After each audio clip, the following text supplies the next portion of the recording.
The call from the stars. The message arrived on a quiet Tuesday, disrupting the peaceful monotony of Deep Space Monitoring Station Epsilon. Dr. Samira Khan's eyes widened as the signal analysis completed its third verification cycle. This was no random cosmic noise or echo of human transmissions bouncing back from distant objects. The pattern was too regular, too intentional. "Director Reyes," she called, her voice steady despite her racing pulse. "I need you to see this." Within hours, the highest levels of Earth's unified government had been alerted. The signal, originating from a star system 27 light-years distant, contained mathematical sequences too precise to be natural, followed by what could only be described as a plea for help. The translation team worked feverishly for days before confirming what the initial analysis suggested. An advanced civilization calling themselves the Luminary was under attack by something they called the Void Swarm. Commander Elena Moretti stood silently at the back of the Global Security Council chamber as the debate raged. At 43, she had served in Earth's unified defense forces for over 2 decades, rising through the ranks during humanity's cautious first steps into interstellar space. The holographic display in the center of the chamber showed the translated message, its final lines hanging in the air like a challenge. "If any civilization of compassion receives this, we implore your aid. The Void Swarm consumes all. We cannot hold much longer." "This isn't our fight," declared Counselor Zhang, his voice echoing around the chamber. "Humanity has only recently achieved interstellar capability. We have our own worlds to protect, our own colonies to secure. The Luminary are 15 light-years beyond our furthest outpost," added Counselor Okafor. "We know nothing about them except what they've told us. For all we know, this could be a trap." Moretti watched as Secretary General Alvarez, the highest-ranking official in Earth's unified government, listened to each argument. The older woman's face remained impassive, but Moretti had served under her during the Mars crisis and recognized the look in her eyes. She was weighing not just the strategic implications, but the moral ones as well. "Commander Moretti," Alvarez said suddenly, silencing the chamber, "you've been uncharacteristically quiet. As the prospective leader of any potential response force, what's your assessment?" Moretti stepped forward, feeling the eyes of the council upon her. "Madam Secretary General, Councilors, I believe we should respond." A murmur rippled through the chamber. "Not because we know the Luminary, but because we know ourselves," Moretti continued. "Throughout our history, from our earliest days struggling to survive on Earth's harsh surface to our expansion into the solar system, humanity has always extended a hand to those in need, even at great risk to ourselves." She gestured to the holographic message. "The Luminary call us a civilization of compassion. They don't know that we evolved on a high-gravity, radiation-bathed Deathworld that made us physically stronger than most spacefaring species. They don't know that our history of conflict has forged military technologies that have advanced alongside our peaceful developments." Moretti paused, looking each council member in the eye. "They just know that someone might help. And if we don't answer that call, what does that say about who we are?" The room fell silent for several long moments before Alvarez nodded slowly. "Commander Moretti will lead a response fleet. We go not as conquerors, not as saviors, but as neighbors answering a call for help." The decision made, humanity's preparation began in earnest. Moretti's flagship, the EDF Intrepid, was joined by 7 other warships, the most powerful vessels Earth had ever constructed. Though officially designated as exploration vessels with defensive capabilities, each ship carried enough firepower to level a continent. Humanity had learned caution during its evolution on a planet that constantly tried to kill them. Lieutenant Commander Jackson Way, Moretti's executive officer, supervised the loading of the final supply crates. "Think they know what they're getting?" he asked as Moretti joined him in the Intrepid's cavernous launch bay. "The Luminary." Moretti shook her head. "According to xenobiology, they evolved on a world with 1/3 Earth's gravity and minimal seasonal variation. Their message describes them as scholars and artisans. I doubt they've ever encountered a species like ours. We nodded thoughtfully. Most spacefaring species come from gentle worlds. Easy childhoods. He patted the hull of a nearby combat shuttle. We come from the playground where the bullies live. That doesn't make us bullies, Moretti corrected him. Just better prepared for a fight. Aboard the bridge of the Intrepid, Moretti addressed her fleet. Faces appeared on screens throughout the ship. Nearly 3,000 personnel across 8 vessels, the finest Earth had to offer. We depart in 1 hour on the longest journey humans have ever undertaken, she began. The Luminari are strangers to us, but they've asked for help, and we're going to provide it. This isn't just about saving an alien civilization. It's about defining who we are as a species. She paused, looking at the determined faces before her. Our world forged us in fire and gravity. It taught us to endure, to adapt, and to fight when necessary. But it also taught us compassion, to stand together against overwhelming odds. Now we'll use those strengths not just for ourselves, but for others. As the departure time approached, the massive engines of the Earth fleet powered up, creating shimmering distortions in space as they prepared to enter Fold space, the discovery that had finally opened the stars to humanity. All systems ready, Commander, reported Navigation Officer Dias. Moretti nodded, her decision made long before this moment. Signal the fleet. Prepare for Fold jump. Across the assembled armada, Fold drives engage, creating ripples in the fabric of reality. 8 ships carrying humanity's strength, technology, and determination prepared to journey into the unknown. Not for conquest, not for resources, but for rescue. For Earth, Moretti whispered. For all of us, Way echoed. The order was given, and as one, the fleet vanished into Fold space, leaving only stars in their wake. The Deathworlders were going to war, not for themselves, but to answer a desperate plea from across the stars. On the 23rd day of their journey, Moretti stood in the strategy room, studying the limited information they had about the luminary system. The species had included some astronomical data in their distress call, allowing Earth scientists to piece together a rough map of their home system. A binary star with 14 planets, the 4th being the luminary homeworld. Approaching final fold point, Commander, Way's voice came through the comm. We'll transition to normal space in 30 minutes. Moretti took a deep breath. They had traveled further than any human expedition in history, crossing vast gulfs of space, to reach a civilization they knew almost nothing about. In a few minutes, they would discover if they'd arrived in time, or if the Void Swarm had already consumed the luminary. Ready all combat systems, she ordered, heading back to the bridge. But remember, we're here to rescue, not to conquer. Let's show the galaxy what humanity stands for. The fleet emerged from Fold space in perfect formation, sensors immediately scanning the system before them. The tactical display filled with information as the Intrepid's advanced systems mapped the binary star system. Multiple energy signatures detected around the 4th planet, reported Tactical Officer Rivera. 2 distinct patterns. One matches the luminary transmission, the other is unknown. Moretti leaned forward, studying the display. Magnify Sector 7.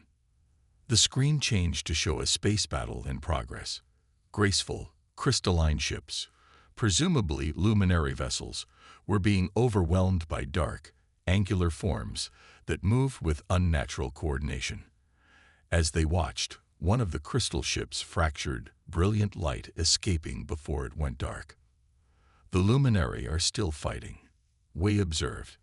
We're not too late. Moretti nodded, her expression grim but determined.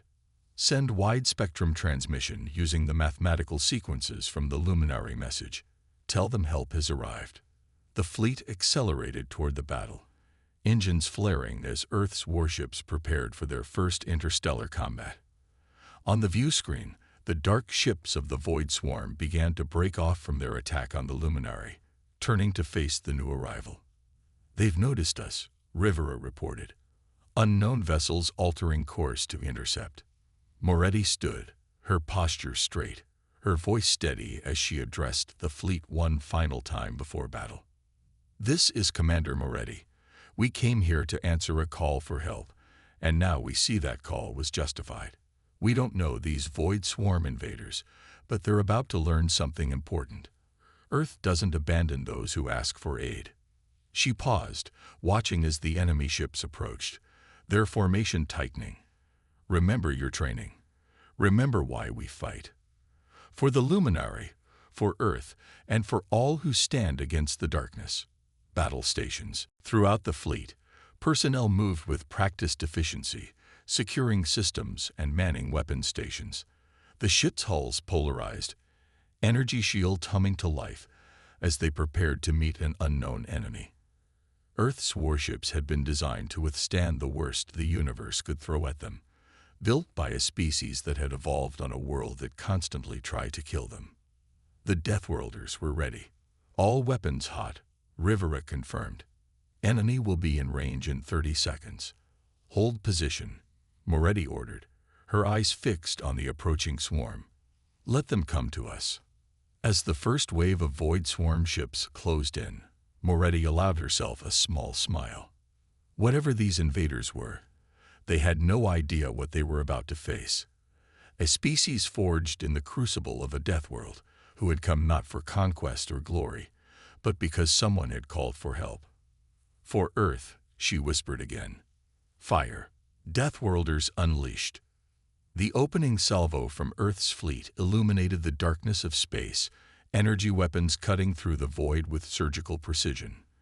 The Void Swarm ships, organic-looking constructs of black material that seemed to absorb light, responded with surprising agility, but 3 of their vanguard shattered under the concentrated fire.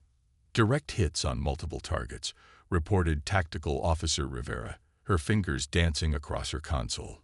Enemy vessels changing formation. Commander Moretti watched the tactical display as the Void Swarm adapted, splitting into smaller groups that darted between Earth's larger ships. Their strategy became clear almost immediately. They were trying to isolate individual human vessels. "They're used to fighting the Luminary," observed Lieutenant Commander Wei from his station. "Smaller, more fragile ships. They don't realize what they're dealing with." Moretti nodded grimly. "Let's show them. Order Atlas and Heracles to execute Pattern Delta." All other ships maintained defensive formation around the Luminary survivors. 2 of Earth's smaller warships broke formation, accelerating directly toward the largest concentration of enemy vessels. It was a move that looked like suicide, until both ships activated their point defense systems. Thousands of hypervelocity projectiles saturated space around them, creating an expanding sphere of destruction that shredded the lighter Void Swarm ships. "Luminary vessels are regrouping behind us," Wei reported. "We're receiving a transmission. It's on the same frequency as the distress call." "Put it through," Moretti ordered. The main screen flickered, showing a being unlike any human eyes had seen before. The Luminary representative had a vaguely humanoid shape but seemed composed of crystalline structures that refracted light in mesmerizing patterns. When it spoke, its voice came as modulated light patterns that the ship's computer translated. "Unknown vessels, we witness your intervention with gratitude and astonishment. You fight the Devourers with unexpected strength. Who are you that answer our desperate call?" Moretti stepped forward. "I am Commander Elena Moretti of the Earth Defense Fleet. We received your distress signal and came to assist. We call these invaders the Void Swarm based on your transmission, but you named them Devourers." The crystalline being's light patterns fluctuated. "They consume all worlds, resources, life. They have destroyed 7 systems before reaching ours. We are scholars, not warriors. Our defenses fail. Yet you fight as though born to battle." "In a way we were," Moretti replied simply. "Our world shaped us to survive difficult conditions, but we can discuss this later. Right now, we need to coordinate our defense. Can your remaining ships still fight?" "We can support, though our weapons are depleted. Our sensors remain functional. We can guide your strikes."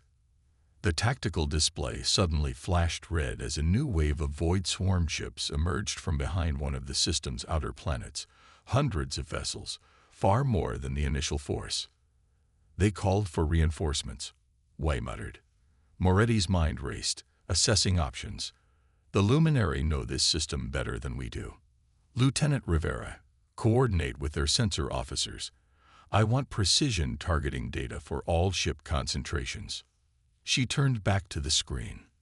Luminary Commander, we need to know, is there something specific they're after in this system? A resource. Technology. Understanding their objective might give us an advantage. The crystalline being's lights pulsed rapidly. They seek our stellar stabilization array, technology we use to extend our sun's lifespan. We believe they adapt technology they consume. With it, they could accelerate their expansion 100-fold. Moretti nodded. Then we protect that array at all costs. She turned to her crew. New objective. Defensive formation around the Luminary homeworld. All ships prepare for sustained combat operations. As the Earth fleet repositioned, the Void Swarm launched their assault. This time, they seemed to recognize the threat the human vessels posed, concentrating their attacks on the Intrepid and its sister ships. Energy beams unlike anything in Earth's scientific records lanced out, impacting the warship's shields with tremendous force. Shield holding at 72%, reported Engineering Officer Puddle. But they're learning our defenses, adapting their attacks to our shield frequency. Moretti had expected this. Initiate random shield modulation. Prepare to deploy countermeasures. The battle intensified as Earth's ships fought with everything they had. The technological edge humanity had developed during its harsh evolution proved valuable, but the sheer number of enemy vessels was overwhelming. For every swarm ship destroyed, 3 more took its place. We can't maintain this position indefinitely. Way warned as another impact rocked the bridge. Shields down to 41% on Heracles, 37% on Athena. Moretti studied the tactical display, searching for an advantage. The Void Swarm ships moved with unnatural coordination, suggesting some form of hive mind or central control. If they could disrupt that connection. The Void Swarm's ships, they're coordinating too perfectly, she realized aloud. There must be a command vessel or signal. The Luminary Commander's lights pulsed in agreement. We observed a larger vessel that remains distant from combat. Our sensors indicate it emits constant transmissions to the smaller ships. There, Y pointed to the display, highlighting a massive shape lurking behind one of the system's outer moons. That has to be it. Moretti made her decision instantly. Intrepid will break formation and target the command ship. The rest of the fleet continues defending the Luminary homeworld. Commander, Way objected, taking Intrepid away from the main defense is a calculated risk. Moretti finished for him. But if we can cut off the head, the body will fall. Prepare a full jump to these coordinates. She marked a point just outside the sensor range of the command vessel. The Intrepid's engines powered up as the massive warship prepared to fold space for a short tactical jump. The maneuver was dangerous, this close to a gravity well, but Moretti had trained her navigators for precisely such scenarios. Jump successful, reported Navigation Officer Diaz as reality reasserted itself around them. Command vessel is 20,000 kilometers off our starboard bow. They haven't detected us yet. All power to forward weapons, Moretti ordered. Target their communication arrays first, then propulsion systems. Fire when ready. The Intrepid unleashed its full arsenal, energy weapons, and kinetic projectiles, slamming into the unsuspecting command vessel. The massive ship shuddered under the assault, its outer hull fracturing, as Earth's most powerful warship continued its relentless attack. Their defensive systems are failing, Rivera reported with grim satisfaction. Communication arrays destroyed. On the main tactical display, the effect was immediate and dramatic. The smaller Void Swarm ships lost their perfect coordination, some colliding with each other while others fired at empty space. Without central direction, the swarm became exactly that, a confused mass of individual ships. "It's working," Wei exclaimed. "The fleet reports the enemy is in disarray." Moretti allowed herself a moment of satisfaction before focusing on the next task. Target their engine core. Let's make sure this command ship never threatens another civilization. The Intrepid's main cannon charge, drawing power from the ship's massive reactor. The resulting beam cut through the command vessel like a scalpel, triggering a cascade of explosions that tore the alien ship apart from within. Command vessel destroyed. Rivera confirmed. Remaining swarm ships are retreating. Across the system, the surviving Void Swarm vessels were pulling back, some fleeing into deep space while others seemed to shut down entirely. The Earth fleet, though damaged, maintained formation around the luminary homeworld, weapons still tracking any potential threats. Hours later, as the immediate danger passed, Moretti stood in the Intrepid's conference room with Wei and the ship's senior officers. A holographic projection of the luminary leader, identified as First Scholar Ethereum, hovered above the table. "You have saved not only our world but perhaps our entire civilization," the crystalline being's translated voice stated.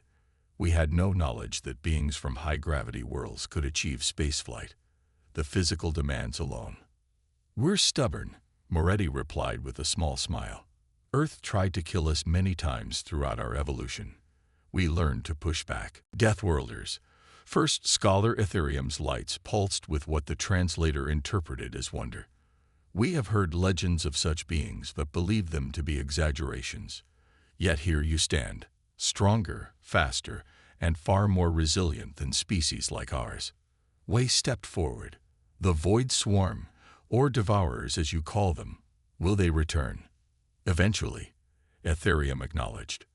"They are relentless, but you have granted us time to prepare, to adapt.